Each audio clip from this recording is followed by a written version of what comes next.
मदरसा शिक्षा विधेयक पारित होने के बाद मैं तो सरकार को बधाई देना चाहूँगा कि बहुत क्रांतिकारी कदम माननीय मुख्यमंत्री के नेतृत्व में उठाया गया है। जो अल्पसंख्यक की शिक्षा के ऊपर फोकस किया गया है, उसमें कई तरह की बातें हैं। शिक्षा की गुणवत्ता में सुधार लाना सबसे बड़ा काम है, सबसे पहला काम। और मैं समझता हूं कि ये बहुत अच्छा मौका है आपको मेन स्ट्रीम से जुड़ने का, आपको अपने बच्चों के मुस्तकबिल को संवारने का। और ये भारतीय जनता पार्टी की सरकार ही कर सकती थी। और मैं ये बात भी कहना चाहूंगा, जो लोग ये कहते हैं कि किस तरह से देश की आजादी के बाद से पहला प्रधानमंत्री है जो 140 करोड़ की बात करते हैं, बगैर किसी भेदभाव के तमाम योजनाओं के अंदर शामिल करते हैं। स्वागत योग्य नहीं बल्कि ये तो आभार प्रकट करते हैं हम माननीय मुख्यमंत्री पुष्कर सिंह धामी जी का। और मैं समझता हूं कि ये मदरसों के लोगों के लिए एक अच्छी खबर है। और जहां तक सवाल इस चीज का, मैं तो ये भी कहना चाहूंगा कि लोग जो हैं ये समझ नहीं पा रहे हैं कि ये नहीं समझ पा रहे हैं कि किस तरह से हम अपने बच्चों को आगे लाएंगे। ये सरकार ने इसका संज्ञान लिया है और माननीय मुख्यमंत्री श्री पुष्कर सिंह धामी जी बधाई के पात्र हैं। ये देखा होगा कि आई लव मोहम्मद सल्लल्लाहु अलैहि वसल्लम के नाम लेकर के जैसे उन्माद पैदा किया। मैं कहना चाहता हूं कि मुसलमानों, ये सारे काम आपके करने के नहीं है। आप अपने बच्चों का ध्यान रखिए, उन्हें मेन स्ट्रीम की एजुकेशन दीजिए और भ्रम में मत आइए। ये सरकार सबका साथ, सबका विकास, सबका विश्वास और सबके प्रयास को आगे लेके चल रही है कि माइनॉरिटीज अपनी एजुकेशन चला सकती हैं, एडमिनिस्टर कर सकती हैं। और आर्टिकल 25 अपने ये जो हमारा कोई सा भी मजहब हो, प्रैक्टिस, प्रोफेस एंड प्रोपेगेट, इसको भी इंश्योर कर रहा है कि किसी की धार्मिक भावनाओं में कोई हस्तक्षेप करने का सरकार का इरादा नहीं है। केवल 3 चीजें हैं कि आपने अपनी संस्थाओं का रजिस्ट्रेशन कराना पड़ेगा, ट्रेंड टीचर रखने पड़ेंगे और आपने वहाँ पर क्वालिटी एजुकेशन देनी पड़ेगी। जी, आपकी धार्मिक आजादी में कोई हस्तक्षेप सरकार का नहीं है। नमस्कार, पहला दोस्तों, पंकज रौतेला, आप देख रहे हैं उत्तराखंड न्यूज। उत्तराखंड में वैसे तो न्यूज ही न्यूज है, लेकिन एक न्यूज काफी हॉट बनकर आज निकलकर सामने आई हम सबके सामने। और जब सरकार ने इस पर बातचीतें की थी तभी कहा गया था कि विवादास्पद चीजें हो रही हैं, लेकिन आज जब राज्यपाल ने मोहर लगा दी तो उसके बाद और चर्चा होनी चाहिए। मदरसों में धार्मिक शिक्षा लेनी है तो इसके लिए अब प्राधिकरण से मान्यता लेनी होगी। प्रदेश में नया अल्पसंख्यक शिक्षण संस्थान कानून लागू होने के बाद, गौर करिएगा, अल्पसंख्यक शिक्षण संस्थान कानून लागू होने के बाद शिक्षकों की भर्ती मानक के हिसाब से की जाएगी। तमाम तरह की चीजें इसमें हैं। और इस कानून के लागू होने के बाद उत्तराखंड मदरसा बोर्ड, शिक्षा बोर्ड से मान्यता प्राप्त कोई मदरसा उत्तराखंड मदरसा बोर्ड के अधिनियम 2016 और उत्तराखंड अरबी एवं फारसी मदरसा मान्यता नियमावली 2019 के प्रावधानों के तहत शैक्षिक सत्र 2025-26 में ही शिक्षा दे सकेगा। यानी कि मदरसा, जो आज तक मदरसों में बच्चे पढ़ते आए थे, उसके खत्म होने की बात और उसके बाद एक नए तरीके से प्रदेश की शिक्षा की गुणवत्ता को बेहतर करने के लिए, मुस्लिम समुदाय से आने वाले बच्चों को बेहतर शिक्षा देने के लिए सरकार ने एक फैसला लिया। इसे ऐतिहासिक फैसला सरकार कह रही है। बीजेपी वाले इस फैसले को लेकर गदगद हैं। वो कह रहे हैं कि आप इस फैसले को किस तरीके से देख रहे हैं वो नहीं है, लेकिन आप ये देखिए कि मुस्तकबिल क्या है, भविष्य क्या है। इस पर हम बात करेंगे। हमारे साथ एक मजबूत पैनल जुड़ रहा है। हमारे साथ राजेंद्र बिष्ट जी हैं, राजनीतिक विश्लेषक हैं। मतरद जोशी जी हमारे साथ हैं बीजेपी से।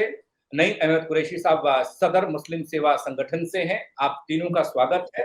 मैं चर्चा की शुरुआत करूं उससे पहले जल्दी 2 छोटे रिएक्शन आपको बीजेपी और कांग्रेस के इस पर दिखा देता हूं, फिर उसके बाद आप लोग अपनी बात रखिएगा। सब अल्पसंख्यकों को लाभ होगा, ये बोलने में क्यों हिचकिचा रही है? आखिर केवल एक समुदाय विशेष अल्पसंख्यक मानती है कांग्रेस? ईसाई हैं, जैन हैं, सिख हैं, उनके बारे में कांग्रेस का दृष्टिकोण स्पष्ट होना चाहिए। मुख्यमंत्री दिल्ली गए, दिल्ली जाने को कुछ अच्छा ही होता है।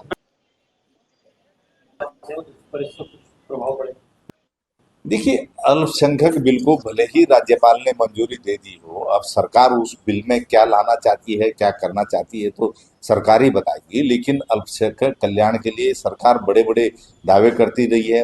मदरसों के जो है आधुनिकीकरण के लिए भी हम पिछले 3 सालों से सरकार की ओर से बयानबाजी सुन रहे हैं। अब सरकार क्या नई व्यवस्था बनाती है, क्योंकि किसी भी वर्ग विशेष को नजरअंदाज तो किया नहीं जा सकता है। उनके बच्चे कैसे पढ़ेंगे, कैसे बढ़ेंगे, इस पर निश्चित तौर पर सरकार की कोई कार्य योजना होगी। लेकिन अभी तक सरकार केवल जो है बातें ही करती रही है, धरातल पर सरकार की कोई योजना उतरती हुई मैंने नहीं देखी। चाहे वो अनुसूचित जाति जनजाति के लिए चलाई जाने वाली योजनाएं हों, चाहे अल्पसंख्यकों के लिए चलाई जाने वाली योजनाएं हों, उस पर बयानबाजी से बढ़कर अभी तक जो है धरातल पर कुछ नहीं उतरा। तो ये रिएक्शन थे जो इस फैसले के बाद सामने आए हैं। नईम अहमद ने भी ये सुने होंगे। नईम भाई, आपसे जानना चाहूंगा, मदरसा बोर्ड खत्म हो जाएगा, नए विधेयक को राज्यपाल ने मंजूरी दे दी और अब इस पर सियासी बयानबाजी होगी और होनी शुरू भी होगी। तरीके से देखते हैं आप, एक समुदाय का प्रतिनिधित्व कर रहे हैं, उनकी बातों को आप रखते हैं। आपके जरिए मैं चर्चा की शुरुआत करने जा रहा हूं, बताइएगा। ये सबसे पहले तो आपके दर्शकों को मेरा हिंदुस्तान जिंदाबाद। दूसरा, मैं आपसे ये कहना चाहता हूं कि जरा मैं आपके दर्शकों को और पैनलिस्ट को ये बता दूं मदरसा क्या है। मदरसे का मतलब होता है दरसगाह, वो जगह जहां पढ़ाया जाता है। और इन मदरसों की भूमिका आजादी में ये रही है कि मोहम्मद अली बाकर जो सबसे पहले स्वतंत्र पत्रकार थे, जिनको तोप के गोले से अंग्रेज ने उड़ाया, और वो 60,000 से ज्यादा उलमा जो दिल्ली के चारों कोनों में जिनकी लाशें लटकी हुई थी, अमीर माल्टा शेखुद्दीन मौलाना महमूद साहब, जिन्होंने माल्टा में अंग्रेज के जुल्म सितम की नहीं भाई, मैं आपके पास आ रहा हूँ। ऐतिहासिक आवाज जो है सही तरीके से पहुंच नहीं पा रही है। वो अगर पहुंच नहीं पाएगी तो हम समझ क्या पाएंगे और दर्शक क्या समझ पाएंगे। थोड़ा सा टेक्निकल इशू सही हो, थोड़ा नेटवर्क थोड़ा सही आएगा तो बात बेहतर आ पाएगी। मथुरा जोशी जी के पास हम चलते हैं। जोशी जी, फैसले तो कई हुए, एक दो फैसले तो ऐसे हो गए बल्कि ऐतिहासिक। इस फैसले को भी ऐतिहासिक बताया जा रहा है। अभी हमने भट्ट को सुना, बीजेपी प्रदेश अध्यक्ष हैं, और उनका कहना है कि राज्यपाल ने अल्पसंख्यक शिक्षा विधेयक को मंजूरी दे दी, तो अब मुस्तकबिल उन युवाओं का, उन बच्चों का संवरेगा जो मदरसों में पढ़ते थे, क्योंकि इसके लिए एक नए तरीके से नई प्रोसेस का हिस्सा वो बनने जा रहे हैं। जी पंकज जी, बिल्कुल सही बात है। देखिए, मदरसा शिक्षा विधेयक पारित होने के बाद मैं तो सरकार को बधाई देना चाहूंगा कि बहुत क्रांतिकारी कदम माननीय मुख्यमंत्री के नेतृत्व में उठाया गया है। जो अल्पसंख्यकों की शिक्षा के ऊपर फोकस किया गया है, उसमें कई तरह की बातें हैं। शिक्षा की गुणवत्ता में सुधार लाना सबसे बड़ा काम है, सबसे पहला काम है। और जिस तरह की भ्रांतियां फैलाई जा रही हैं, उस भ्रांतियों को समाप्त करना है। मदरसों के बारे में भी तमाम बातें कही जाती हैं, उनको भी निर्मूल साबित करना है। और उसमें अल्पसंख्यक से मतलब अकेले केवल मुसलमान वर्ग से नहीं है, मुस्लिम वर्ग से नहीं है। लोग जो सोचते हैं, उसमें हमारे जैन भी आते हैं, पारसी भी आते हैं, बौद्ध भी आते हैं, ईसाई भी आते हैं और सिख भी आते हैं, जिनकी अपनी अपनी संस्थाएं चल रही हैं। आप देखिए, मिशनरीज के यहाँ तमाम स्कूल आज से नहीं 100 साल से चल रहे हैं। चाहे आप नैनीताल चले जाएं, मसूरी चले जाएं, आपका अल्मोड़ा चले जाएं, पिथौरागढ़ चले जाएं, बहुत से जनपदों में हैं जो बरसों से यहाँ पर चल रहे हैं। और उसमें कुछ एक अम्ब्रेला के अंदर लाने की बात है, उसमें मदरसे भी सम्मिलित होंगे और मदरसों में विशेषकर पढ़ाई में नई तरीके से शिक्षा प्रणाली को वहाँ लागू किया जाएगा और नई शिक्षा नीति के तहत तमाम नए विषय भी सम्मिलित होंगे। एक केवल भाषा विशेष की ही बात नहीं होगी, उसमें कई गुणात्मक सुधार लाने का सरकार का इरादा है। और एक अम्ब्रेला के नीचे सारे लोगों को लाने की, सारे अल्पसंख्यकों को एक अम्ब्रेला के अंदर लाके एक अलग से कानून बना के, ताकि शिक्षा में गुणात्मक सुधार हो जाए, ये सरकार का प्रयास है। राजेंद्र जी, आप बेहतर तरीके से इसे समझ पाए होंगे और समझा पाएंगे, क्योंकि जिस तरीके से सरकार पीठ थपथपा रही है, बीजेपी वाले गदगद है, उस हिसाब से कांग्रेस असमंजस में दिखाई दे रही है। मैंने कई कांग्रेस से बात करने की कोशिश की, उनके पास इस फैसले को लेकर कोई ठोस जवाब मुझे मिला नहीं। और अब मुस्लिम समुदाय की बात हम करें, अगर उनके रहनुमाओं की बात करें, मौलवियों की बात करें, वो भी अपना पक्ष जरूर रखेंगे, वो भी हम जानने की कोशिश करेंगे। लेकिन अब तक इस पूरे मामले को कैसे देखें, आप बताइएगा, इससे क्या होगा और क्या फायदा होगा, ये फैसला क्यों लिया गया है? पंकज जी, अगर आप देखें कि अगस्त के महीने में जो विधानसभा सत्र जो हुआ था गैरसैंण में, उसमें इस विधेयक को सदन से पास किया गया था और राजभवन ने अल्पसंख्यक शिक्षा विधेयक को कल जो है मंजूरी दे दी है। इसका मतलब ये एक्ट में बन गया, प्रावधान हो गया है। अब जी। इसमें क्या चीज है और कैसे इसमें होगा? सबसे बड़ी चीज क्या है कि इसको बीजेपी की तरफ से इन्होंने जो पहले जो है अल्पसंख्यक जो हम मानते थे कि अल्पसंख्यक जो है सिर्फ मुस्लिम समुदाय है, उसकी परिभाषा को इन्होंने इस बार बदला है। उन्होंने अल्पसंख्यक में जैन हो गए, आपके पारसी हो गए या क्रिश्चियंस हो गए या इसके अलावा और जो छोटे छोटे अल्पसंख्यक समुदाय हैं, उनको भी इस जो है इसके इस विधेयक के अंडर में लिया गया है। पहली चीज। दूसरी बात जो है, जो इन्होंने इसकी बात करी है, इन्होंने इसके दो पार्ट रखे। पहली चीज इन्होंने ये बोला है कि कोई भी समुदाय या कोई भी जो अल्पसंख्यक समुदाय है, उसके ऊपर कोई रेस्ट्रिक्शन नहीं है एज पर रिलीजियस टीचिंग के बारे में। अगर कोई संस्कृत में पढ़ाना चाहता है या कोई पारसी में पढ़ाना चाहता है या कोई मतलब क्रिश्चियनिटी में कोई किसी और लैंग्वेज में पढ़ाना चाहता है, तो उसके ऊपर कोई रेस्ट्रिक्शन नहीं है। पहली बात, उसके ऊपर कोई भी रेस्ट्रिक्शन जो है सरकार की तरफ से नहीं होगी।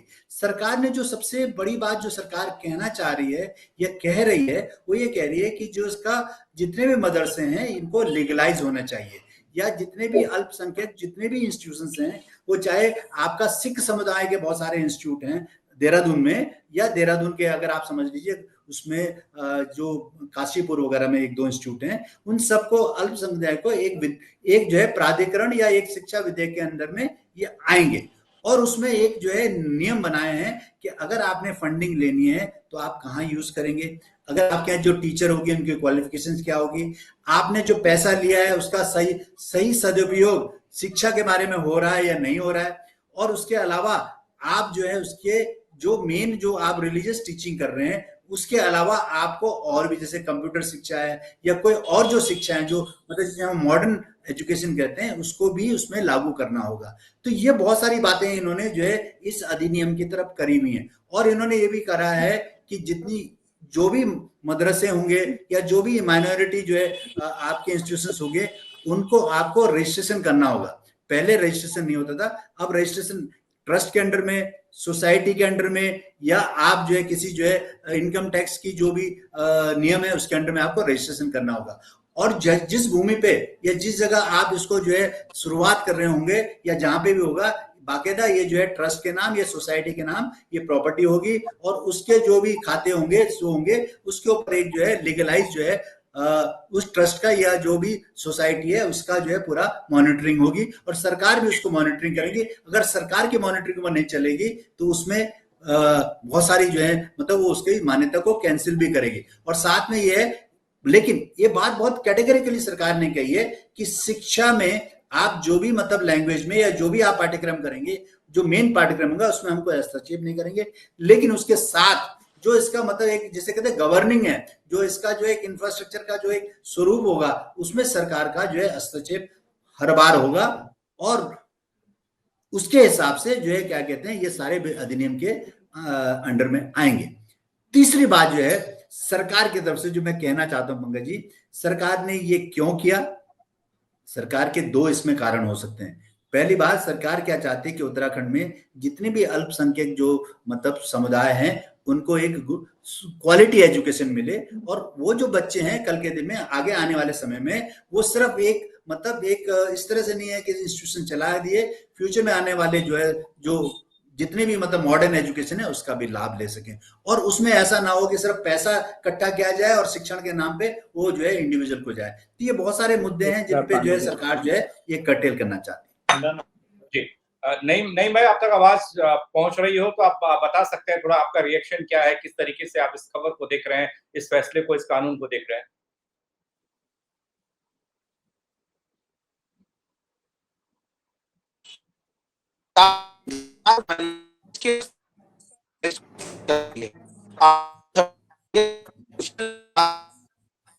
नहीं, टेक्निकल इश्यूज, आवाज नहीं आ पा रही भाई आपका। उत्तराखंड मदरसा बोर्ड जो है उसके अध्यक्ष, उसके उत्तराखंड मदरसा बोर्ड के अध्यक्ष हैं मुफ्ती शमूम काजमी साहब। वो क्या कहते हैं वो हम देख ले रहे हैं इस बीच, क्योंकि नईम की आवाज हम तक नहीं पहुंच पा रही है, वो तब तक जुड़े या थोड़ा सा कैसे बनाया जाएगा? नहीं, देखिए आपके पास जो विद्यालय परिषद का सिलेबस है, आप सुबह उसे शुरू करेंगे और 12-1 बजे तक उसकी प्रक्रियाएं होती हैं। आप उन्हें गुणवत्तापूर्ण एजुकेशन आप देंगे, उसके बाद आपके पास में इतना समय है, आप उसमें अपनी धार्मिक एजुकेशन आप दे सकते हैं। और मैं समझता हूं कि ये बहुत अच्छा मौका है आपको मेन स्ट्रीम से जुड़ने का, आपको अपने बच्चों के मुस्तकबिल को संवारने का। और ये भारतीय जनता पार्टी की सरकार ही कर सकती थी। और मैं ये बात भी कहना चाहूंगा, जो लोग ये कहते हैं कि किस तरह से देश की आजादी के बाद से पहला प्रधानमंत्री है जो 140 करोड़ की बात करते हैं, बगैर किसी भेदभाव के तमाम योजनाओं के अंदर शामिल करते हैं। मैं एक उदाहरण के तौर से कहना चाहता हूं और मदरसों के लोगों से अपील करना चाहता हूं कि आप बिल्कुल, अगर कांग्रेस या अन्य विपक्षी दल आपको भ्रमित करना चाहे तो भ्रमित आप ना हो। इसलिए इसमें जो एजुकेशन का जो एजुकेशन का आपके सामने एक चैप्टर आया है और आपको सीधे विद्यालय परिषद से जोड़ा है, ये तो बहुत ही सौभाग्य की बात है, स्वागत योग्य नहीं बल्कि ये तो आभार प्रकट करते हैं हम माननीय मुख्यमंत्री पुष्कर सिंह धामी जी का।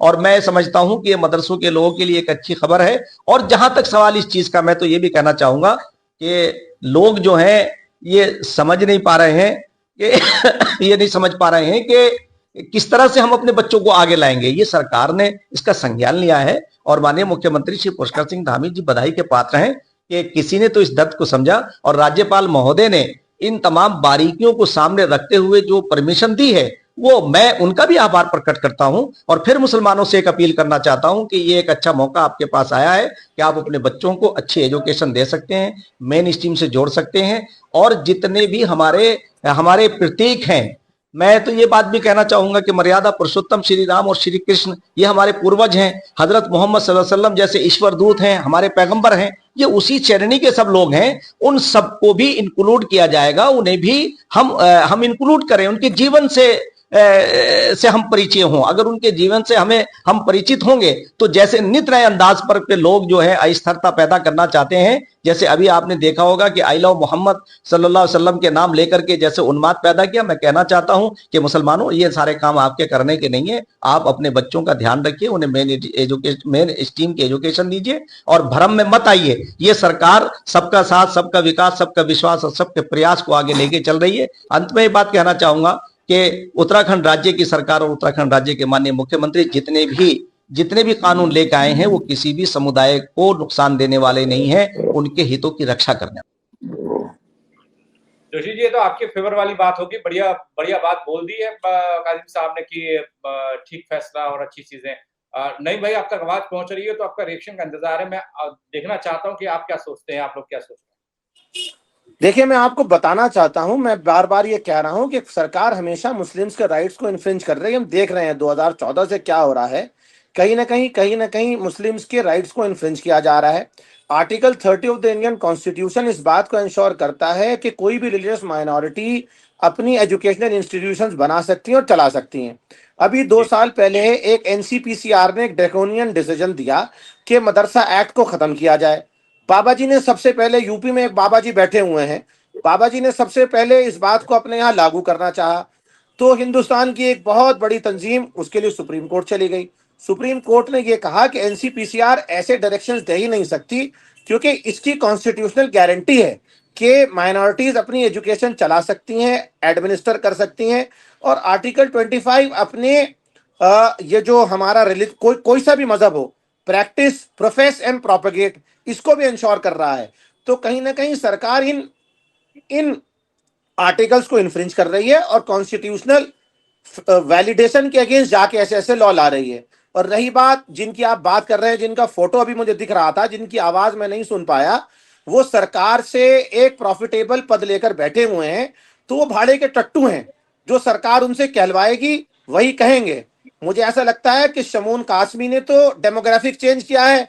मुख्यमंत्री जी बार बार कहते रहते हैं डेमोग्राफिक चेंज, तो यहाँ के तो है नहीं, ये तो बिजनौर के हैं। तो एक तरफ सरकार कह रही है कि बाहरी राज्य से लोग आ रहे हैं, तो क्या उत्तराखंड में ऐसा कोई आदमी सरकार को नहीं मिला कि वो यहाँ मदरसा बोर्ड का चेयरमैन बना सकते? अब ये किस चीज के चेयरमैन? जब मदरसा बोर्ड ही रिपील हो गया और ये बात कही जा रही है कि इस माइनॉरिटी एजुकेशन अथॉरिटी में सारे रिलीजन्स को ले लिया है। तो इंडिया में बहुत पहले से बुद्धिस्ट के ऑर्गेनाइजेशन चल रहे हैं, क्रिश्चियंस के ऑर्गेनाइजेशन चल रहे हैं, सिख्स के ऑर्गेनाइजेशन चल रहे हैं। अगर मुस्लिम्स अपने मदरसे में अपनी रिलीजियस एजुकेशन देना चाह रहे हैं तो इसमें सरकार को क्या तकलीफ है? बात यह है, हिंदुत्व एजेंडे को आगे बढ़ाने के लिए सरकार कहीं ना कहीं मुसलमानों की जो मरकज हैं, इनकी मस्जिदें हैं, मजार हैं, मदरसे हैं, इन्हें तोड़ने की कोशिश कर रही है। कभी अतिक्रमण के नाम पे तोड़ देती है, अब जब उस पर सुप्रीम कोर्ट ने रोक लगाई तो अब इस तरह का एक्ट लिया है। तो कहीं ना कहीं और वैसे भी प्रदेश के चुने हुए मुख्यमंत्री, दो मुख्यमंत्री इस चीज को ये कह रहे हैं कि टाइम टाइम पे इनके अंजर पंजर जो है वो सेट करने पड़ते हैं, इनकी डेंटिंग पेंटिंग करनी पड़ती है। तो जब चुने हुए लोगों की ऐसी जबान है, ऐसी भाषा है, तो इनकी नीयत बिल्कुल भी साफ नहीं है। खासकर कि मुसलमानों को तो ये किसी मुख्य धारा से जोड़ना नहीं चाहते, कोई पॉलिटिकल पावर नहीं देंगे, कोई टिकट नहीं देंगे, कोई मिनिस्टर नहीं बनाएंगे और दुहाई देते रहेंगे हम मुस्लिमों के साथ हैं, हम मुस्लिमों के हितैषी हैं। तो ये कौन से हितैषी हैं? तो शायद ये अपनी कथनी और करनी में बिल्कुल अलग अलग है। इनका हितैषीपना सिर्फ इतना है कि मुसलमानों का मास लेवल पे कन्वर्जन कराना चाहते हैं। मतलब जोशी जी, यहाँ तो जी। मदरसा बोर्ड के अध्यक्ष के बयान मेरे को तो लगा कि हाँ सब लोग फेवर में हैं, सब लोग सही बता रहे हैं, लेकिन नईम भाई युवा है और वो युवा की आवाज ये है कि नहीं भाई यहाँ तो कुछ मसला और चल रहा है। नहीं, मैं नईम भाई से निवेदन करूंगा कि वो मदरसा बोर्ड का जो विधेयक आया है एक बार उसको दोबारा पढ़ लें और उसके बाद फिर उसमें रिएक्शन दें। तो मैं समझता हूँ सर कि मैंने वो पढ़ा है, अच्छी तरह पढ़ा है नहीं मैंने। 11 आदमियों का जो बोर्ड बनाया जाएगा वो भी पढ़ा है। सुन लीजिए जरा, मेरी सुन लीजिए हुजूर, मैंने आपको डिस्टर्ब नहीं किया बिल्कुल। सर बिल्कुल बिल्कुल, लेकिन हम तो सुन ही रहे हैं साहब। मेरा निवेदन स्वीकार करिएगा, एक बार दोबारा पढ़िएगा उसको। मैं माननीय राजेंद्र बिष्ट जी का हृदय से आभार व्यक्त करता हूं कि उन्होंने तफसील से, जो मैं नहीं कह पाया था उससे ज्यादा बातें उन्होंने यहाँ पर कही हैं, क्योंकि अध्ययनशील व्यक्ति हैं। उन्होंने उसका पूरा पोस्टमार्टम करने के बाद, क्योंकि मैं पॉलिटिकल आदमी हूं, मैं कोई बात कहता तो हो सकता है उसका राजनीतिकरण हो सकता है, लेकिन राजेंद्र बिष्ट जी चूंकि एक राजनीतिक विश्लेषक हैं और पेशे से पत्रकार हैं, वो मेरे से बेहतर समझते हैं। तो किसी की भावनाओं को चोट पहुंचाने का सरकार का कोई इरादा नहीं है और न सरकार किसी के कार्य क्षेत्र में हस्तक्षेप कर रही है, न मदरसा बोर्ड भंग हो रहा है। केवल सरकार ने जो 2-3 बातें आदरणीय बिष्ट जी ने कही हैं, केवल उनमें सरकार का फोकस है। भाई सरकार ये भी तो चाहेगी क्या मुस्लिम समाज के लोगों को क्वालिटी एजुकेशन न मिले? क्या मदरसों का रजिस्ट्रेशन नहीं होना चाहिए? क्या मदरसों में मान्यता प्राप्त मान्यता सरकार से लेकर अगर वो पढ़ाई करेंगे या ट्रेन्ड टीचर अगर वो रखेंगे तो क्या बुरा कहाँ सरकार कह रही है? सरकार कोई अहित में कोई बात नहीं कह रही है, क्योंकि मेरी बात मेरे से ज्यादा तफसील से बिष्ट जी ने बिल्कुल डिटेल में बताई। मैं सुन रहा था उनको, मैं तो उनका धन्यवाद करूंगा कि उन्होंने मेरे से ज्यादा अध्ययन उसका किया है। मैं उतनी अच्छी तरह नहीं समझा पाया, लेकिन मैं भाई से अपना ये निवेदन जरूर करूंगा, नईम भाई से, कुरैशी साहब से, कि एक धारणा बना के मत कहिए कि सरकार हमें ये कर देगी, सरकार वो कर देगी। सरकार संविधान से चलती है। सरकार कर देगी नहीं, सरकार कर रही है। नहीं, सरकार कर रही है। आप जरा सुन लीजिए ना। आप अभी मार्च के महीने में बिना नोटिस दिए 250 से ज्यादा मदरसों को सील किया है सरकार ने। कोई नोटिस नहीं दे पाई सरकार, कोई कारण नहीं बता पाई। इसको समझ लीजिए महाराज, मैं कह रहा हूँ वो इसलिए सील किया कि आपने मान्यता ही नहीं ले रखी थी। आप नहीं, तो सुप्रीम कोर्ट ये कह रहा है, सुप्रीम कोर्ट ये कह रहा है कि सरकार से मान्यता लेना आवश्यक नहीं है।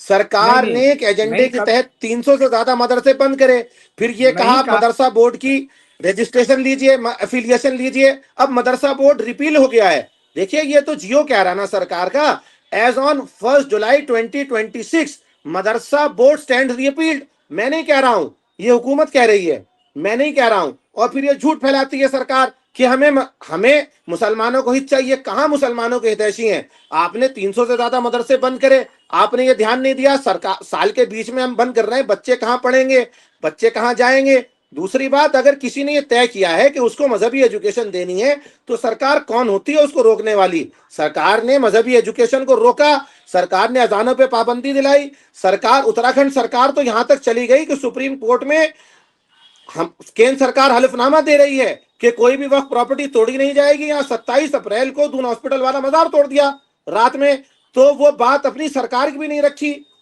वो रजिस्टर्ड प्रॉपर्टी थी। तो फिर मुसलमान या अल्पसंख्यक इनकी बात पर कैसे यकीन करे? एक तरफ बयान आ रहा है सरकार को ऑफिशियल कि इनके अंजर पंजर ढीले करने पड़ेंगे, हमारे त्योहारों में ये उत्पात फैला रहे हैं। एक हमारे और तुम्हारे त्योहार कहाँ हो गए? हम तो उत्तराखंड में रहते हैं, हम देवभूमि के वासी हैं, हम तो सारे त्योहारों को अपना त्योहार मानते हैं, तो हम कैसे मान लें? पंकज जी, अगर ये नईम भाई अगर सुने तो हम कुछ बोले नहीं। देखिए, शंका को दूर करना आपका काम है, सरकार का काम है। अगर कहीं पर कोई शक है, शुबा है, तो उसको दूर करिए जनाब, उसमें कोई दिक्कत नहीं है। बिल्कुल। हम आपकी आवाज नहीं पहुंची मुझ तक। मैं बिल्कुल स्पष्ट रूप से कह रहा हूं कि सरकार का किसी की भावनाओं में, किसी के धार्मिक एक्टिविटीज में, किसी की संवैधानिक अधिकारों में कोई अतिक्रमण सरकार नहीं कर रही है। सरकार ने ये कहीं नहीं कहा कि आप धार्मिक शिक्षा न दें, कहीं नहीं कहा। आप दे सकते हैं, आप धार्मिक हिंदू में भी दे सकते हैं, आप मुसलमान भी दे सकते हैं, पारसी भी दे सकते हैं, जैन भी दे सकते हैं, सिख भी दे सकते हैं, सब दे सकते हैं, कहीं नहीं कहा। मैं नईम भाई को इसलिए कह रहा हूं कि आप एक बार विधेयक पढ़िएगा, उसके बाद बैठ के अलग से डिस्कस कर लेंगे तो और बेहतर रहेगा। ऐसा नहीं है कि विधेयक में कहीं। राजेंद्र जी, जी सर, आप क्या कहेंगे? क्या आप बता पाएंगे कि इस विधेयक को लेकर कोई डर, इस कानून में कोई डर, कोई इस तरह की शंका जिसमें नईम अहमद जैसे लोग ये कहें कि भैया हमारे खिलाफ चीजें हो रही हैं? नहीं, जिस तरह से प्रावधान करे गए हैं वो प्रावधान बिल्कुल इसी तरह से हैं कि जिस तरह से कोई भी मतलब माइनॉरिटी जितने भी इंस्टीट्यूशंस हैं उसके प्रावधान और जो है उसी में है, उसमें कोई अंतर नहीं है। सिर्फ जो अंतर आया है, मुझे जो लगता है कि अगर आप ये देखें कि अंतर ये आया है कि आपको एक तो क्वालिटी एजुकेशन में फोकस करा है, फिर कहीं ना कहीं उसको स्ट्रीमलाइन करा है। मतलब उसको ये करा है कि आप पहले सोसाइटी में, ये ट्रस्ट में उसको रजिस्टर कराएंगे। मैं I am not talking of only सिर्फ मुस्लिम जो है, मैं मदरसे की बात नहीं कर रहा हूँ, मैं किसी भी इंस्टीट्यूशन की बात कर रहा हूँ। उनको सोसाइटी में या ट्रस्ट में उनको रजिस्ट्रेशन कराना होगा। जो ट्रस्ट में जो बेची ये कह दीजिए जो विधेयक में लिखा हुआ है, ये चीजें विधेयक में लिखी हुई है, लिखा हुआ है सर, अपने मन से नहीं कह रहा इन बातों। नहीं, ये विधेयक वाला ही मैं कह रहा हूँ। उसमें लिखा हुआ है कि आपको जो है रजिस्ट्रेशन करवाना होगा एज ए ट्रस्ट सोसाइटी, या इनकम टैक्स की जो धाराएं हैं या जो भी प्रावधान है उसमें आपको करना होगा। आपको उसके हिसाब से जो भी फंडिंग आपको आएगी, उस फंडिंग को आपको मतलब एक ऐसा नहीं होगा कि कोई प्राइवेट लिमिटेड कोई कंपनी हो जाएगी। वो एक ट्रस्ट के जो प्रावधान है या जो सोसाइटी के प्रावधान है उसके हिसाब से आपको उसको खर्चा करना होगा। उसी हिसाब से आपने जो है तनख्वाह देनी है जो भी मतलब वहां के टीचर्स हैं, और उनके क्वालिफिकेशंस होंगे। तो ये सारे प्रावधान है। तो मेरे हिसाब से ये तो सारे इंस्टीट्यूशंस, सारे इस तरह के बहुत सारे और सिख इंस्टीट्यूशंस भी हैं उत्तराखंड में, वो भी कर रहे हैं, और क्रिश्चियन एक दो माइनॉरिटी इंस्टीट्यूशन है वो भी कर रहे हैं। तो मुझे नहीं लगता कि मतलब जो है इसमें कोई प्रॉब्लम होगी। अब बाकी आने वाले समय पे इसका इफेक्ट क्या आता है, किस तरह से आता है, ये तो मैं अभी नहीं बता सकता। मैंने सिर्फ वो जो विधेयक आया उसकी कुछ बातें पढ़ी हैं, कल ही आया हो, तो कुछ बातें पढ़ के मैं आपको उसका एक्सप्लेनेशन बता रहा हूँ। बाकी तो अब इसका इम्पैक्ट क्या आएगा, किस तरह से होगा, इसकी एनोमलिटी किस तरह से होंगी आने वाले समय पे, कौन इसको गवर्न करेगा, कौन बनेगा, किस तरह से करेगा, इसके बारे में मुझे कोई पता नहीं है। नहीं भाई, आप अपनी बात रखिएगा, लेकिन मैं एक चीज जोड़ना चाहता हूँ। देखिए, ये अभी भी आया है हाल में ही, जिस तरीके से राज्यपाल ने इस पर मोहर लगाई, तो बहुत लोग इस पर उस तरीके का विश्लेषण अभी कर नहीं पा रहे होंगे, और मैं खुद भी नहीं कर पा रहा, ईमानदारी से बोल रहा हूँ। बस मैं देखना और चाहता हूँ कि आप लोगों ने कितना देखा है, कितना समझा है। आप एक समुदाय का प्रतिनिधित्व करते हैं, वहां से आते हैं, इधर बीजेपी सरकार, इसका मतलब राजनीतिक विश्लेषण राजेंद्र बीजी वो अपने तरीके से देख रहे हैं। लेकिन अगर एजुकेशन और आगे बढ़ने, तरक्की की राह, जहां पर मदरसों में सिर्फ कुछ सब्जेक्ट्स पर आप बात करते हैं या पढ़ाई होती है, उसका जिक्र होता है, अगर उसमें हम और सब्जेक्ट को ऐड ऑन कर देते हैं, अगर किसी को रजिस्टर्ड कर देते हैं किसी संस्था को, किसी चीज में अगर हम बेहतर मुस्तकबिल देख रहे हैं बच्चों का, तो उस पर सवाल कहाँ होना चाहिए? देखिए, सवाल ये है कि ये बात जो है एक मिथ फैलाया जा रहा है कि मदरसे रजिस्टर्ड नहीं है। मदरसा, एकदम कोई भी मदरसा जो चलता है वो सोसाइटी रजिस्ट्रेशन एक्ट के तहत चलता है या कोई एजुकेशन अथॉरिटी के एफिलिएशन के तहत चलता है। जितने मदरसे उत्तराखंड में चल रहे थे या मुल्क में चल रहे हैं वो सोसाइटी रजिस्ट्रेशन एक्ट के तहत पहले से रजिस्टर्ड हैं। उनका हर साल ऑडिट बाकायदा सरकार को जमा किया जाता है। देखिए, ऑडिट जो है वो कोई मेरे घर पे नहीं होता है या कोई मदरसे वाला अपने मदरसे में नहीं करता है। वो हम सब जानते हैं कि उसमें सीएजी के जो नॉर्म्स हैं, बहुत लंबी बात हो जाएगी, उसके तहत ऑडिट रिपोर्ट सबमिट की जाती है। जो मदरसे में फंड आ रहा है उसका हिसाब दिया जाता है। तीसरी बात, अगर मैंने ये चाह लिया है कि मुझे अपने बच्चों को रिलीजियस एजुकेशन देनी है, बहुत सारे लोग मोक्ष की राह प्राप्त करने के लिए इस दुनिया से दूर चले जाते हैं और बहुत से साधु होते हैं, संत होते हैं, ब्रदर्स होते हैं, नन्स होती हैं, ये अपने आप को दुनियावी चीजों से दूर करके एक कॉज के लिए लगा देते हैं। अगर कोई मुसलमान अपने बच्चों को इस कॉज के लिए वक्फ करना चाह रहा है तो इसमें सरकार को कौन सी दिक्कत है? दूसरी बात, जितने गवर्नमेंट स्कूल्स चल रहे हैं उत्तराखंड में, आज सारे लोग अपने दिल पे हाथ रख के ये बात कीजिए उनकी कैसी हालत है। क्या भोजन माताओं को खाना पहुंच रहा है? क्या टीचर्स की सैलरी सही टाइम पे दी जा रही है? क्या पहाड़ में ऐसे स्कूल्स हैं या देहरादून में ऐसे स्कूल्स हैं? मैं शायद कभी नहीं चाहूंगा किसी सरकारी स्कूल में अपने बच्चों को पढ़ाऊं। जो पहले से सरकारी स्कूल से उनकी हालत आज कितनी खराब है हम सब जान सकते हैं। बैठने के लिए चेयर नहीं है, पंखे नहीं है, एडिक्वेट ड्रिंकिंग वाटर नहीं है, इन्फर्मरी नहीं है, टीचर्स नहीं, मेरी बात पूरी होने दीजिए। जो स्कूल चल रहे हैं अभी उनके लिए सरकार ने कुछ नहीं किया और नया एक सामान लाना चाहिए। जो चल रहे हैं उनको तो ठीक कर लीजिए, नए की बात बाद में कर लीजिए। मैं जो करना चाह रहा हूं, क्या आपने कहा मैंने पढ़ लिया, इसमें कहीं ये बात है क्या कि आपको धार्मिक शिक्षा लेने से ये कानून रोकता है? धार्मिक शिक्षा लेने से क्या ये कानून रोक रहा है, ये विधेयक रोक रहा है? सर आपकी आवाज थोड़ा कट गई है, आपकी आवाज थोड़ी कट गई। क्या आपको ये विधेयक के कानून आपकी धार्मिक शिक्षा लेने से रोक रहा है? धार्मिक शिक्षा को इन्फ्रिंज कर रहा है ना। देखिए, जब एक करिकुलम सेट होगा, वो एक्ट क्लियरली कह रहा है कि एक करिकुलम सेट होगा, उस करिकुलम के हिसाब से पढ़ाना पड़ेगा। मैं वो करिकुलम आपका पढ़ना ही नहीं चाहता हूं। अभी सीबीएसई का जो करिकुलम आया है, नई सिलेबस आया है, आपने पूरी हिस्ट्री के सारे हिस्टोरिकल फैक्ट्स उसमें मोल्ड कर दिए हैं। वो करिकुलम हमें पढ़ना ही नहीं है, तो आप वो करिकुलम आपको हमको क्यों पढ़ाना चाहते हैं? दूसरी बात, अगर सरकार को मदरसों को लेकर इतनी चिंता थी तो जो मदरसे के लोग हैं, जो मदरसे के नौजमा हैं, जो मदरसे के मोहतमिमीन हैं, क्या सरकार के किसी आदमी ने आज तक उनसे वार्ता करी? क्या सरकार ने आज तक उनके लोगों को बिठाकर उनके लोगों से पूछा कि आप एक ओल्ड पैटर्न पे चल रहे हैं, आप एक ट्रेडिशनल पैटर्न पे चल रहे हैं, हम आपको ये पैटर्न देना चाहते हैं, क्या आपको स्वीकार्य है, क्या आपको मान्य है? सिर्फ आपके पास नंबर्स हैं। इस नंबर्स के बेसिस पर आप कोई भी कानून बनाएंगे और कोई भी कानून थोपेंगे और फिर उसका सिलेक्टिव इंप्लीमेंटेशन करेंगे। उत्तराखंड में selective implementation of the law है। काशीपुर में एक प्रोसेशन मजहबी निकलता है तो उनके ऊपर संगीन धाराओं में मुकदमा दर्ज होता है। उत्तर काशी में एक रिलीजियस प्रोसेशन निकलता है, जो लोग वीडियो बनाकर कह रहे थे कि इनको हमने कराया, हमने भीड़ को इकट्ठा किया, आज तक उनके खिलाफ कोई कार्रवाई नहीं हुई। क्यों उनके ऊपर वो धाराएं नहीं लगाई गई जो काशीपुर में और अन्य जगहों पे लग रही हैं? तो कहने का मतलब ये है कि सिलेक्टिव इंप्लीमेंटेशन है। ठीक है, नहीं मोहम्मद, आपका वर्जन आपकी जगह सही है। बस मैं इतना जानना चाह रहा था कि कहीं आपको ये दिखा हो जहां पर ये लगे कि आपकी जो धार्मिक एजुकेशन है उसको ठेस पहुंचाई जा रही है या उसको नहीं। मैं आपको कह तो रहा हूं ना, उसमें लिखा हुआ है the curriculum that will be cited by the government, वो इंश्योर करना पड़ेगा ना। नहीं, ठीक है, आप उसके एड ऑन उसके साथ चीजें हो रही है ना, किसी चीज को स्किप तो नहीं करा गया इसमें। ये बोला गया है कि धारा से जोड़ा जा रहा है। देखिए, एक बच्चे को जो कुरान हिफ्ज करता है उसको 8 घंटे चाहिए दिन में। आपने उस 8 घंटे को लाकर आधे घंटे पे कर दिया तो वो कुरान को कैसे याद करेगा, वो कुरान को कैसे हिफ्ज करेगा?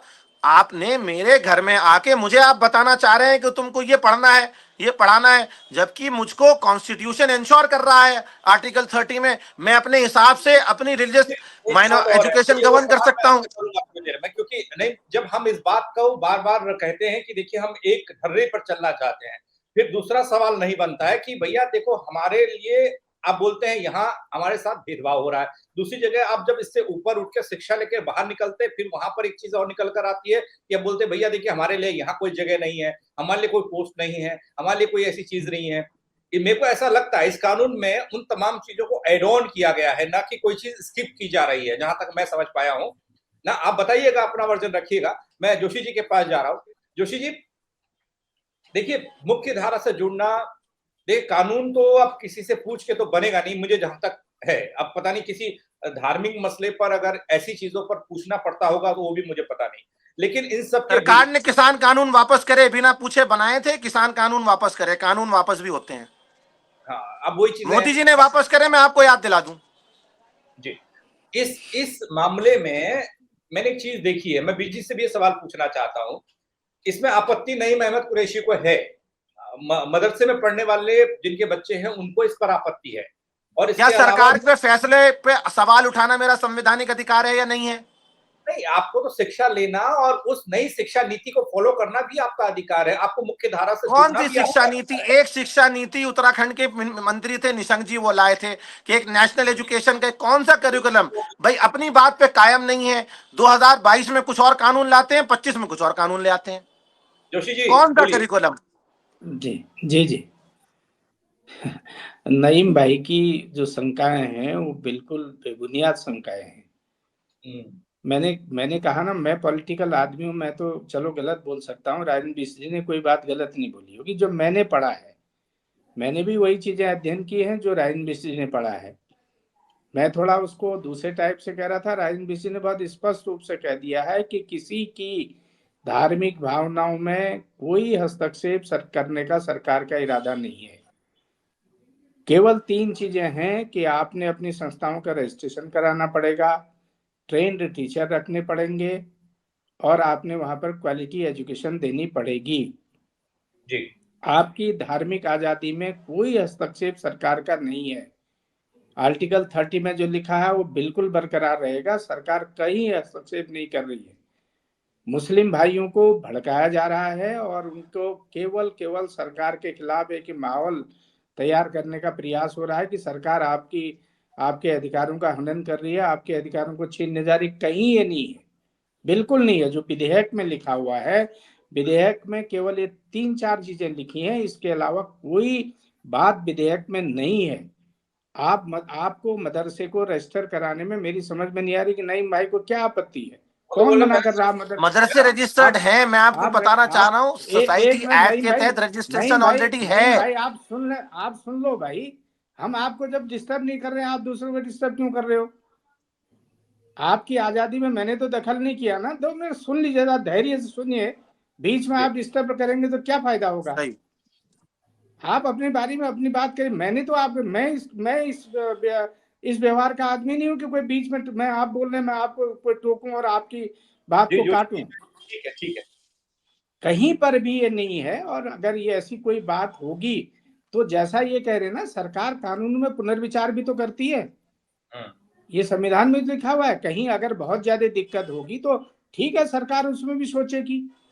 ये कहाँ हम करें? हम तो कह रहे हैं सबका साथ, सबका विकास, सबका विश्वास, सबको साथ लेके चलेंगे। अब आपने जितने मदरसे बंद कर दिए का आरोप आप लगा रहे हो, आपके वो मदरसे मान्यता प्राप्त नहीं थे, आप जबरदस्ती उनको क्या हमारे यहाँ स्कूल बंद नहीं होते? जो मान्यता प्राप्त स्कूल नहीं होते, कितने स्कूल बंद हो गए हैं। और कहीं पर भी अगर सरकार को सुधार करना चाह रही है, आप उसका गुण दोष के आधार पर बात करनी चाहिए। उसकी आप मेरिट देख लीजिए, आपकी डिमेरिट देख लीजिए। कहीं सरकार का इरादा हाँ सीधे ही कोई हस्तक्षेप करने का है तो आप कह सकते हैं, लेकिन इस तरह की बातें न करके मैंने इसलिए नईम भाई को पहले ही राय दी कि एक बार आप उस विधेयक को पढ़ लीजिए। हाँ कमी होगी तो आप बताइए, हम उसको स्वीकार करेंगे। उसमें संशोधन की बात भी होगी तो वो भी किया जाएगा। ये भी तो हमारे भाई हैं, हमारे बीच में रहते हैं, हमारे अपने आदमी है। यह देश हमारा है, सारे लोग हैं। मोदी जी का तो मूल मंत्र है सबका साथ, सबका विकास, सबका विश्वास, सबको समान शिक्षा मिले। हमारा संविधान ये भी तो कहता है कि सबको समान शिक्षा मिले। ये भी तो संविधान कहता है। संविधान ने ये कहा कि शिक्षा कोई अपनी मर्जी से करेगा। इसमें कोई अल्पसंख्यक से कोई मुसलमान का ही लेना देना जो क्या है? उसमें सिख भी तो अल्पसंख्यक में है, जैन भी अल्पसंख्यक में है, बौद्ध भी अल्पसंख्यक में है, पारसी भी है। मैंने पहले ही कहा कि मिशनरीज के जब आप भी समझे 1800 कुछ के नैनीताल का स्कूल, आप बताइए 1800 कुछ का बना हुआ है। पिथौरागढ़ का मिशन स्कूल 1800 कुछ का बना हुआ है। अल्मोड़ा का रेमजे कॉलेज 1800 कुछ का बना हुआ है। क्या नहीं है क्या? यहाँ यही देहरादून में कितनी संस्थाएं, मैं इधर विकास नगर में मैं तो यहीं का पढ़ा हुआ हूँ। तमाम जैनों का जैन बुद्धमल जैन इंटर कॉलेज है, विकास नगर में ही है। ये तो एक अमरेला के अंदर लाने की बात है। सारी जितनी अल्पसंख्यक समुदाय की जितनी भी संस्थाएं हैं, उन संस्थाओं में एक रूपता आवे, समान एजुकेशन आवे और समान तरीके क्वालिटी एजुकेशन आवे, ट्रेन टीचर उसमें आए, धार्मिक उन्माद फैलाने की बातें उसमें न हो, देशद्रोह की बातें उसमें नहीं हो। अगर सरकार को ये कहने का अधिकार तो है ना, सरकार इसी के लिए तो जिम्मेदार रहती है कि देश में सब कुछ ठीक ठाक रहे, सबका कल्याण हो, सबके कल्याण के लिए सरकार योजना बनाए। ये सरकार का नैतिक कर्तव्य बनता है। अगर उसमें कहीं किसी के अधिकारों में हनन हो रहा है तो सरकार उसमें भी बाद में रिलैक्सेशन देती है, उसमें भी चर्चा करती है। कहीं रिएक्शन ज्यादा खराब हो या कोई दिक्कतें आ रही हो तो उसमें भी सोचा जाएगा। लेकिन नईम भाई को मेरी पुनः ठीक है, विनम्रता के साथ ये राय है, एक बार विधेयक को ले लें, नहीं तो मैं भिजवा दूंगा विधेयक को। अगर उस विधेयक को पढ़ने के बाद वो ये बता सकते हैं कि इन आर्टिकल्स में या इन धाराओं में मुझे आपत्ति है, इसमें ये सुधार हो सकता है, निश्चित रूप से आपकी बात में भी सरकार गौर करेगी। राजेंद्र जी एक चीज का जवाब दीजिएगा। मैं नईम अहमद को सुन पा रहा हूँ, समझ पा रहा हूँ, वो काफी ज्यादा इस कानून को लेकर, इस विधेयक को लेकर संतुष्ट नहीं है। अल्पसंख्यकों का जिक्र होता है तो इसमें तो उन तमाम और अल्पसंख्यकों का जिक्र भी किया गया है, लेकिन वहां से कोई ऐसी आवाज, कोई ऐसी बात नहीं निकल रही है। इसको मैं क्या समझूं? देखिए, जहां तक बात यह है कि अगर आप इस विधेयक को अगर आप देखेंगे, इसमें क्लियर कट लिखा हुआ है कि अधिनियम लागू होने पर मान्यता प्राप्त अल्पसंख्यक शैक्षणिक संस्थानों में धार्मिक शिक्षा पर कोई रोक नहीं होगी। ये कैटेगरिकली क्लियर है। तो ये जो बात है, ये बहुत क्लियर बात है कि सरकार का ऑब्जेक्टिव क्या है कि जो भी रिलीजियस टीचिंग है वो कहीं भी इसमें इंटरफेरेंस नहीं होगा। तो वो बात है। अब सरकार का ऑब्जेक्टिव क्या है इस विधेयक को लाने के बाद, ये सरकार का, मुझे जो लगता है कि जिस तरह से मतलब उत्तराखंड में इतने सारे मदरसे थे और कुछ ऐसे मदरसे थे जो कि बहुत अच्छे मदरसे हैं, मैं आपको बता रहा हूँ कि उन जगह पे टीचर्स बहुत अच्छे हैं, उनका जो है, जो बच्चे वहां रहते हैं, बच्चों को बहुत अच्छी शैक्षिक उनको जो है वहां पे शिक्षा मिलती है। लेकिन कुछ ऐसे मदरसे थे कि जो सिर्फ एक प्राइवेट बेस पे, कुछ सिर्फ मतलब इस तरह से चल रहे थे जो अनऑर्गेनाइज तरीके से थे। तो मुझे लगता है सरकार कहीं ना कहीं इसको ऑर्गेनाइज करना चाहती है, सारे शैक्षणिक संस्थानों को, और उसको मॉनिटर करने के लिए वो एक एपेक्स बॉडी बनाना चाहती हैं, जिसमें मुझे लगता है सारे अल्पसंख्यक जितने भी लोग होंगे वो उसमें मेंबर होंगे, वो उसमें सजेस्ट करेंगे कैसा करना है, क्यों करना है, और उसको आगे कैसे इंटीग्रेशन होगी।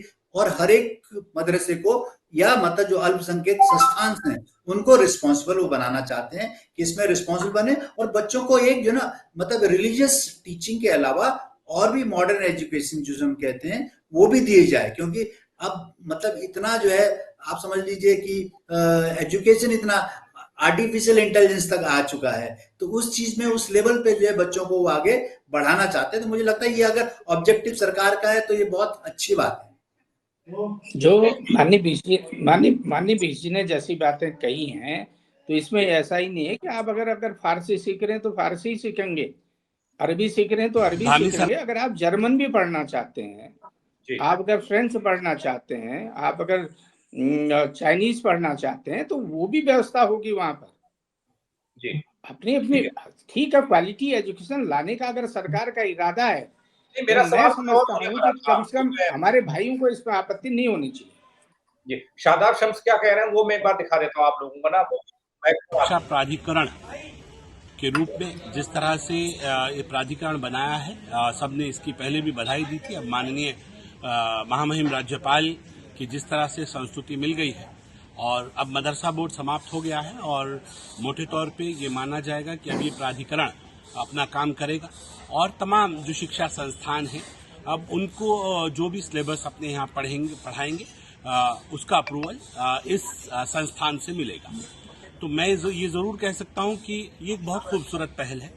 और अब मुस्लिम बच्चे हाफिज़ कुरान के साथ साथ डॉक्टर, इंजीनियर, फिलोसोफर सब बन पाएंगे। और हम शुरू से ये कह रहे थे कि अब दौर बदल रहा है। मेरे बच्चों को भी अब खुला आसमान मिले, खुले पर मिले, जितना उड़ सकते हैं वो उड़ें। मदरसों के बच्चों के अंदर ये काबिलियत है कि हम इनके अंदर से doctor APJ Abdul Kalam, brigadier Usman, Hanifuddin, वीर अब्दुल हमीद जैसे लोगों को यहाँ से निकाल कर आगे बढ़ाया जा सकता है। और यहाँ से निकलेंगे, मेरा मानना है। काबिलियत है बच्चों के अंदर, सिर्फ उस काबिलियत को निखारने की और सही दिशा देने की आवश्यकता थी। और मैं कहूँगा अब उत्तराखंड बोर्ड के साथ बोर्ड को पढ़ना लगभग मैंडेटरी हो जाएगा मदरसों में। और जो मेरे नबी ने फरमाया था कि पहली आयत नाजिल हुई वो थी इक़रा बिस्मि रब्बिकल लज़ी खलक़, पढ़ो।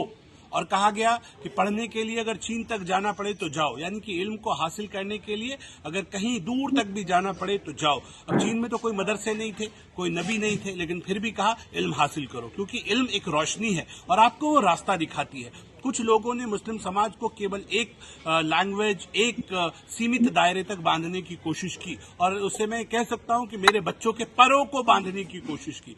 और मुस्लिम बच्चों को अब आजाद पर मिलेंगे, वो बेहतर इल्म हासिल कर सकेंगे और बहुत आगे तक बढ़ सकेंगे। मैं एक दिन ऐसे ही घूम रहा था, एक शेर बन गया, हमसे अपने हुए हैं दूर, चलो यूं कर लें, आओ इस कौम के बच्चों को पढ़ाया जाए। ये पढ़ाने का दशक होना चाहिए। मुस्लिम समाज अपने बच्चों को काबिल बनाए, बेहतर। बात अल्पसंख्यक बोर्ड के हमारे मित्र, अजीज मित्र, वक्फ बोर्ड के अध्यक्ष हैं उत्तराखंड के, वो भी इस बात का जिक्र कर रहे हैं, जोशी जी के साथ हैं या फिर कहें इस विधेयक के साथ हैं। लेकिन नईम अहमद आएंगे तो उनसे सवाल पूछूंगा। एक सवाल और बिजी जी से रह गया था पूछना, वो बिजी क्या एजुकेशन को लेकर, या जो फिर नईम कह रहे थे कि भैया जो हम पढ़ना नहीं चाहते वो आप पढ़ाना हमको जबरदस्ती चाह रहे हैं, जबरिया आप थोप रहे हैं। क्या ये वाली लाइन को किस तरीके से समझे हम? क्या ऐसा हो सकता है कहीं पर कि कोई कानून है, कहीं पर पढ़ाई चल रही है, उस पढ़ाई के बीच में कोई ये कहे कि मैं नहीं पढ़ना चाहता उस चीज को, या फिर वो चीजें मुझे चाहिए ही नहीं? देखिए, जहां तक बात यह है कि पढ़ना और तो बहुत जरूरी है। आप किसी भी लैंग्वेज पढ़िए, इससे कोई फर्क नहीं पड़ता। लेकिन पढ़ने से क्या होता है कि आदमी का एक जो मतलब जिसे कहते हैं एक मानसिक जो विकास होता है, तो पढ़ना बहुत जरूरी है। और पढ़ने के साथ साथ आपको ऐसा पढ़ना चाहिए कि जिससे आप अपने आप को, पूरे समाज को, पूरे मतलब जितना भी वर्ल्ड है, जो विश्व है, विश्व की चीजें, उनको आप बेहतर तरीके से समझ पाएं। और उस समझ के फिर अगर आप, क्यों कहते हैं लोग कि पढ़ना क्यों जरूरी, क्यों पढ़ाते हैं? पढ़ाने का एक ही मकसद होता है सर, कि आप एक लॉजिकल माइंड आपके पास हो जाता है। आपकी एक थिंकिंग नहीं, आपको लॉजिकल माइंड से क्या सही है क्या गलत है उसमें फर्क आपको नजर आता है। तो ये चीजें, तो वही बात जो आप कह रहे हैं, जैसे नईम भाई ने ये बात कही है कि सब हम पढ़ना नहीं चाहते, ऐसा नहीं है। मैं कह रहा हूं, अगर आप ये देखिए कि देहरादून के जो बहुत नामी गिरामी स्कूल है ना, वो लोग वहां पे भी मुस्लिम बच्चे पढ़ रहे हैं। आप यहाँ पे जो टॉप के स्कूल्स हैं, वहां पे क्रिश्चियंस बच्चे सबसे ज्यादा हैं, मुस्लिम बच्चे ज्यादा हैं, और धर्मों के भी बच्चे बहुत ज्यादा हैं। तो ऐसा कुछ नहीं कि पढ़ना नहीं चाहते। लेकिन प्रॉब्लम क्या है कि मदरसों में, या जो छोटे छोटे जो मतलब ये मदरसे इस तरह से हैं, वहां पे जो तबका जाता है वो गरीब तबका जाता है, उनके पास पैसे नहीं है कि वो अच्छे संस्थानों में जा सके। तो उसके लिए सरकार का मुझे लगता है ये प्रयास है कि हम अगर क्वालिटी एजुकेशन ले जाते हैं, इंक्लूसिव एजुकेशन करते हैं, जिसका कहते हैं इंक्लूसिव एजुकेशन करते हैं, तो ये अच्छा है। लेकिन अब इसका इम्प्लीकेशंस कैसा होगा, इसका आगे किस तरह से बनेगा, किस तरह से आगे इसको ले जाएंगे, वो सबसे बड़ा प्रश्न चिन्ह है। उस पे सरकार को काम करना चाहिए। उधर अगर आप हैं तो आइएगा सामने और इस बात का थोड़ा जवाब देने की कोशिश कीजिएगा कि एजुकेशन को लेकर क्या सोच है। जिस तरीके से अभी शादाब शम्स कह रहे थे कि अब डॉक्टर भी, इंजीनियर भी यहाँ से निकलेंगे। अगर आवाज पहुंच रही हो तो आइएगा जल्दी। जोशी जी, अब सबको साथ लेकर चलने की बात सरकार ने की। हम लोग सब जानते हैं कि सबका साथ सबका विकास वाली बात है, लेकिन उन सब के बावजूद भी हमारे प्रदेश में जैसे नईम अहमद जैसे युवा लोग भी एक उस कैटेगरी में आते हैं जहां पर हम भविष्य देख रहे होते हैं ऐसे लोगों के साथ आगे चलकर। वहां पे इस शंका सामने आ जाती है कि भैया आप गलत कर रहे हैं, ऐसा कुछ गलत हो रहा है। देखिए, पुराने मौलवी और पुराने लोगों को तो हमने देख लिया, उन्होंने जो कहा जो सुना, कुछ भड़काते हैं, कुछ अपना स्वार्थ देखते हैं, वो अपना फायदा देखते हैं। लेकिन अगर युवाओं की सोच भी उसी तरफ जा रही है तो फिर क्या करेगा? नहीं नहीं, मैंने जैसा पहले ही कहा ना, नईम भाई को तो मैंने राय दी थी कि आप पहले उसको पढ़ लो। मैंने कहा मैं गलत हो सकता हूँ, बीस जी तो गलत नहीं है ना। जी। वो तो एक ओपन डॉक्यूमेंट है, पब्लिक डोमेन में है, आप पढ़ लो ना। उसमें कहाँ लिखा है कि आपकी धार्मिक शिक्षा में कोई बंधन पड़ेगा या आपका खलल पड़ेगा, ये कहीं नहीं लिखा हुआ है। ये कुछ नहीं पढ़ा नहीं है, उनकी गलती नहीं है, उन्होंने उसका अध्ययन ही नहीं किया अभी तक। अध्ययन करते तो मैं समझता हूँ वो इस बात का ऐसे सवालात खड़े न करते, इस तरीके की बातें न करते। इसलिए मैंने जोर देकर एक बार नहीं कई बार कहा, अगर आप पढ़ लें, उसको पॉइंटेड कर दें कि ये गलत है, तो हो सकता है सरकार, अगर मुस्लिम समाज ये कहे कि ये गलत है, तो उसमें सरकार विचार भी तो करेगी।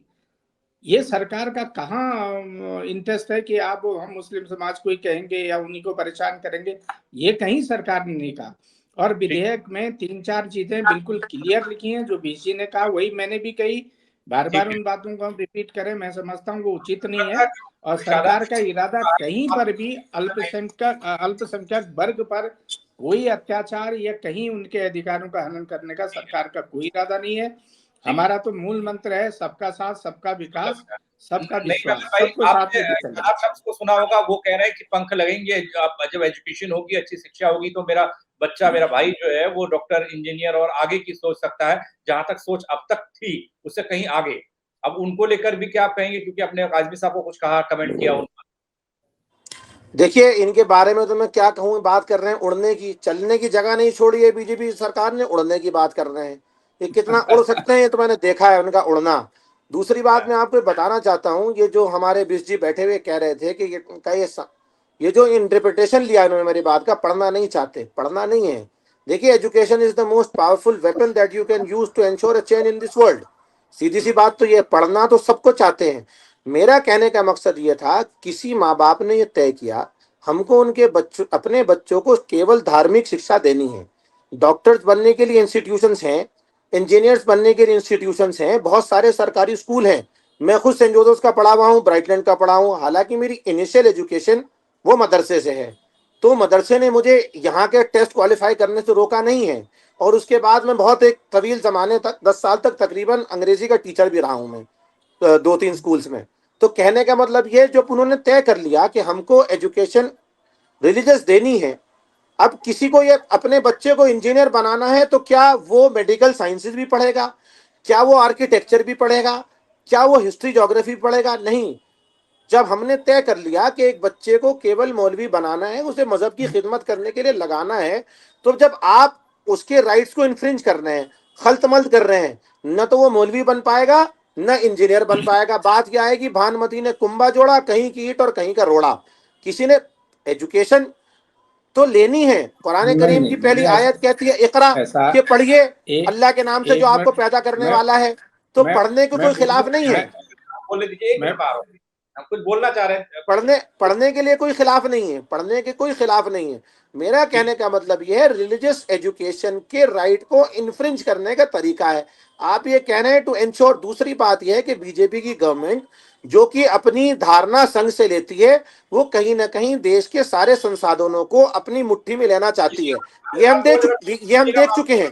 अब जो एजुकेशन बचा है उसको भी लेना चाहते हैं, उसको भी ये सारे इंस्टीट्यूशन को कैप्चर कर रहे हैं। अब कहीं ना कहीं माइनॉरिटी एजुकेशन को भी कैप्चर करना चाहते हैं। नहीं नहीं नहीं, नईम भाई फिर नहीं समझ रहे हैं, फिर गलत मैं ट्रैक समझ में रहा बात हूँ। कर रहे हैं। ऐसा कहीं नहीं है।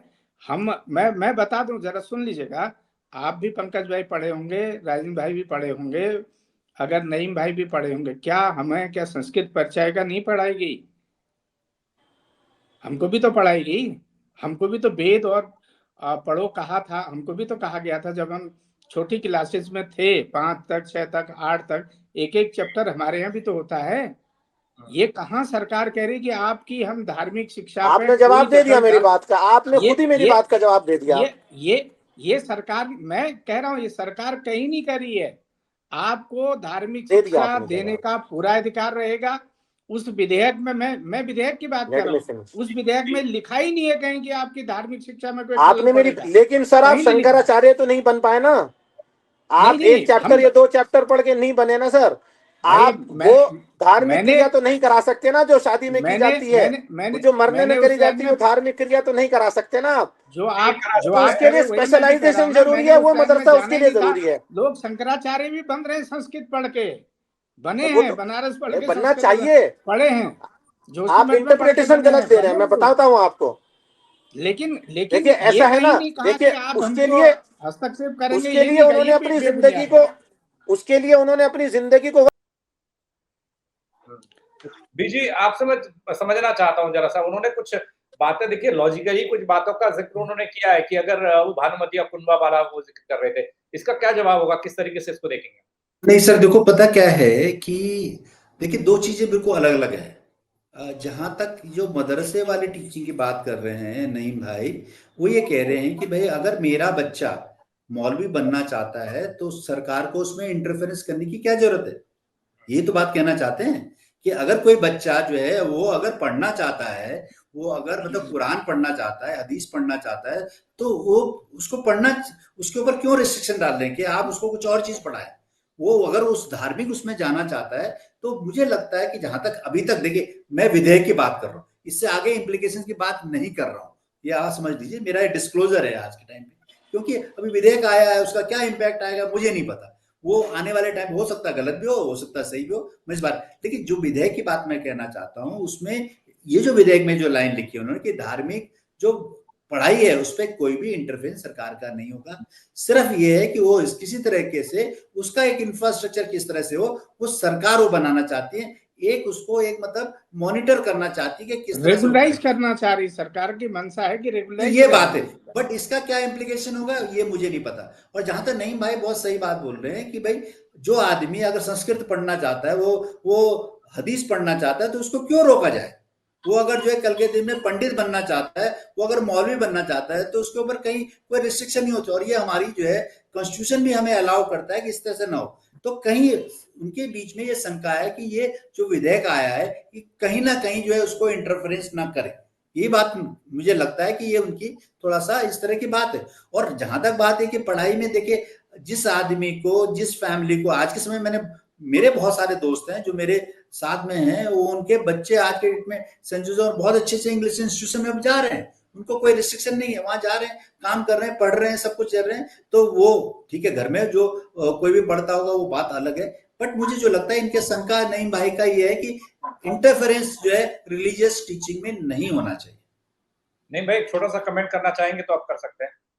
देखिए ये बात सही है, इंटरफेरेंस हो गया है जब आपने एक सेट करिकुलम कर दिया कि आप यही करिकुलम पढ़ाएंगे। आपने मुझे आधा घंटा दिया, आपने मुझे आधा घंटा दिया मेरी रिलीजियस एजुकेशन पढ़ने के लिए, और बाकी बचे हुए 4.5 घंटे जो आपने करिकुलम तय करा है, देखिए मुझे इसका चॉइस है, मैं आईसीएससी का करिकुलम पढूं, मुझे चॉइस है मैं आईबी का करिकुलम पढूं, मुझे चॉइस है मैं सीबीएसई का करिकुलम पढूं, लेकिन यहाँ रेगुलराइज के बहाने कंट्रोल कर दिया गवर्नमेंट ने।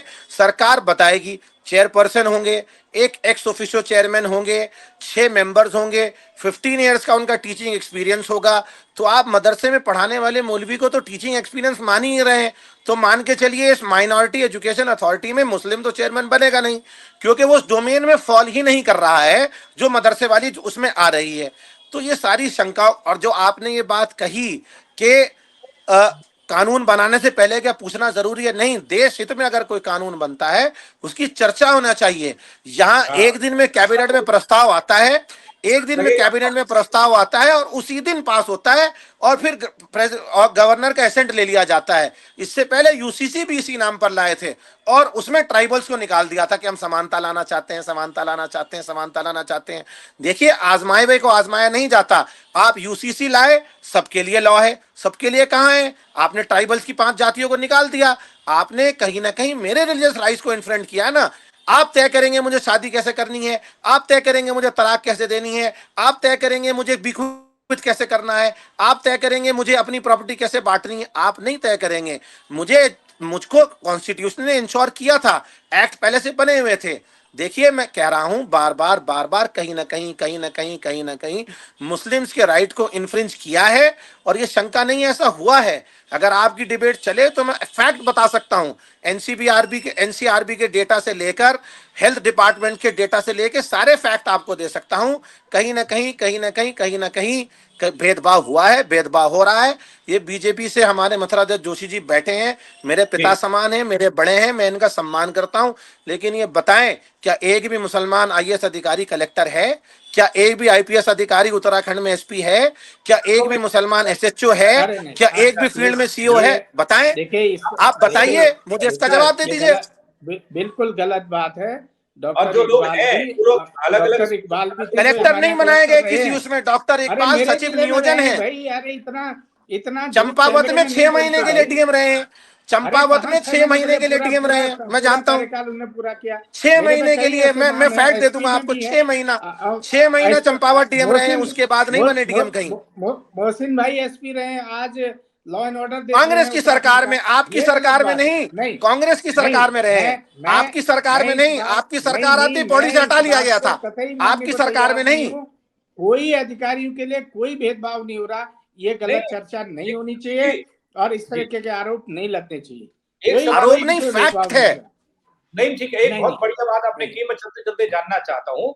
आपने कहा कोई आईएएस नहीं, कोई पीसीएस नहीं, कोई ये नहीं, कोई वो नहीं, और अभी तो आप मौलवी तक सीमित थे।